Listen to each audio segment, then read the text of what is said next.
In this video, I'm going to show you how you can write a regular expression to find links in a web page. A web page is HTML. And the first thing that you should do is enable your ignore case and ignore pattern white space bit flags. If you are using comments like I am, then you want to definitely check ignore pattern white space. So I've got a comment up here indicating an example of what I will be looking for. So it could be href or source and then equals and then a link between quotations, and it's always going to be between quotations. The first thing that we need to account for is href or source. These two attributes are always around links. I can't think of a place where a link would be outside of these attributes. So source or href. And then we will have an optional space here. So 0 or more space characters here, and then an equal sign, and then 0 or more space characters again. After that, we have our quotation. I don't need to double up the quotation or escape it because I'm typing in the pattern in a text box. So we've got our quotations. Let's open our group here. So question mark, bracket, call it link. And within our group, I'm just going to put the end quotation in there. And then within our group, we're going to say that we're looking for all characters that are not a quotation. And I'm putting this in a character group. And we want one or more. I think one or more will do just fine. Okay, let's do a search.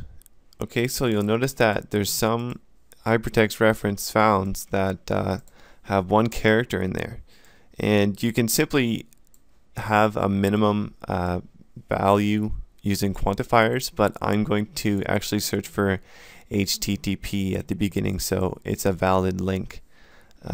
These are just partials. I think this is a YouTube page, so these links here are not complete. They don't include youtube.com, and you won't be able to use them for downloading or anything. And that's what I'm using this regular expression for in my downloader project.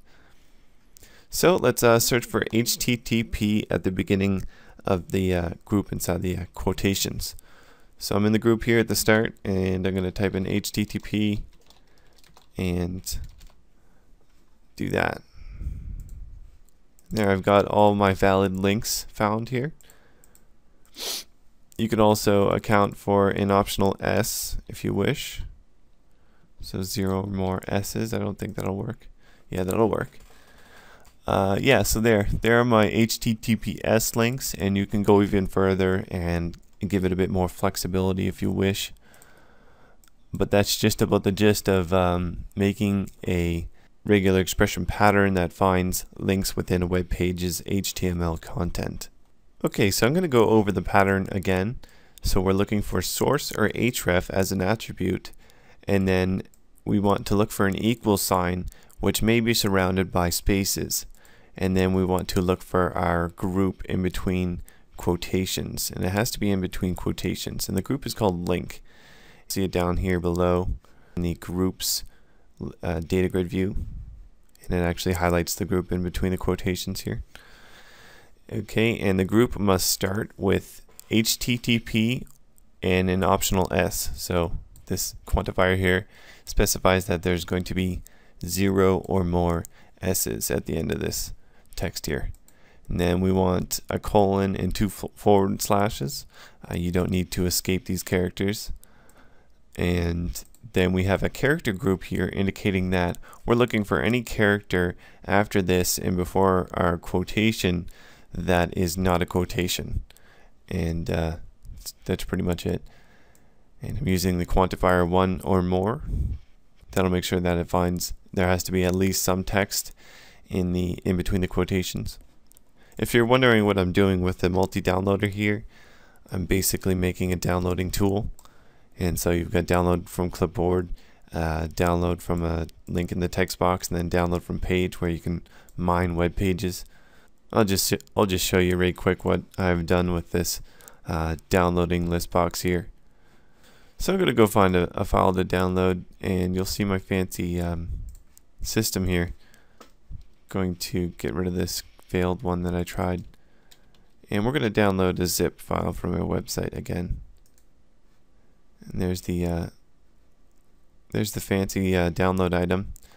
And basically you can add as many items as you want to this. I'm working on a queuing system so that it only downloads a specified amount at a time. And it should be good.